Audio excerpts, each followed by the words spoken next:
আমরা আজকে আসছি রাজবাড়ি আসছে ঘোরার জন্য, কিন্তু আজকে আমি আপনাদের সাথে শেয়ার করব কিভাবে ধান সিদ্ধ করা হয়। এইটা কিন্তু ধানের চাতাল বলে। আচ্ছা, ওইটা পরে দেখাচ্ছি। আমি সবাই একটু দেখাও।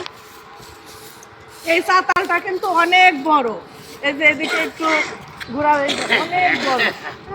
ওই পাশে ধান সিদ্ধ হচ্ছে, আবার এই যে এই পাশেও।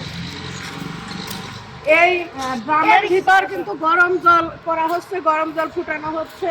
এই যে কাঠের গুঁড়া দিয়ে হচ্ছে, এগুলা জাল দেওয়া হচ্ছে। এই যে কাঠের গুঁড়া, এই যে জাল দেওয়া কি সুন্দর করতে, শুধু শলা দিয়ে এইভাবে দিচ্ছে। এই যে আমি একটু শলা দিয়ে এটা দিচ্ছি। ধানের চাতালে এইভাবে দিলে কাঠের যে ভুসি, এইটাই কিন্তু গম গম করে আগুন হয় আর কি। শুকনা ভুসি দিয়ে এভাবে হচ্ছে মানে জল করা হচ্ছে। আর এই যে পাইপ, এই পাইপটা দিয়ে ধানে ভাত দেওয়া হচ্ছে। আজকে ধানে ভাত দেওয়া হবে, আর কালকে ধান আবার সিদ্ধ করা হবে। আর এইখানে এই যে ভাত দিচ্ছে, এই যে উনি হচ্ছে ধান ভাত দিচ্ছে, আর এখান থেকে উনি হচ্ছে ধান তুলে দিচ্ছে। এগুলা কিন্তু এমনি ধান। এইখানে জল কিন্তু ঠান্ডা, কিন্তু এই যে ভাব যে ধান দিচ্ছে না, ধানে যে ভাব দিচ্ছে, এই ধানগুলো এখানে ফেললেই ধানগুলো গরম হয়ে যায়। আজকে ধান ভাপানো হবে, কালকে এই ধান সিদ্ধ হবে। আর এইটা কিন্তু আমরা যে খাবার খাই সেই চাল তৈরি করা হয়। আর ধান সিদ্ধর কাঠের গুঁড়া, এই যে এইগুলো আবার হচ্ছে রোদে এভাবে শুকানো হয়, তারপরে ধান সিদ্ধতে এইগুলা ব্যবহার করা হয়। তবে জায়গাটা কিন্তু অনেক সুন্দর, দেখেন কি সুন্দর, কত বড় এরিয়া জুড়ে আগে শেখানো হয়েছে। কারণ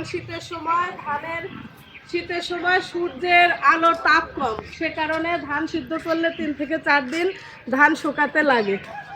এত বড় জায়গা মিলে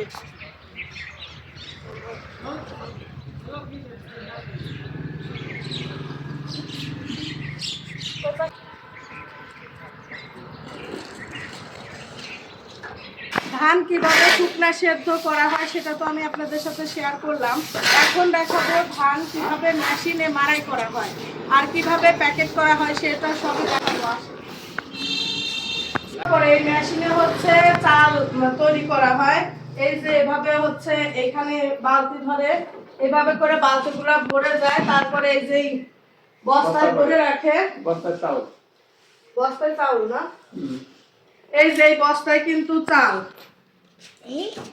এই যে বস্তায় দেখেন কি সুন্দর চাল। মেশিনে কাটা হয় না চাল, আবার প্রসেস করবি রাজবাড়ি নিয়ে। ও রাজবাড়ি নিয়ে তারপর প্রসেস করে।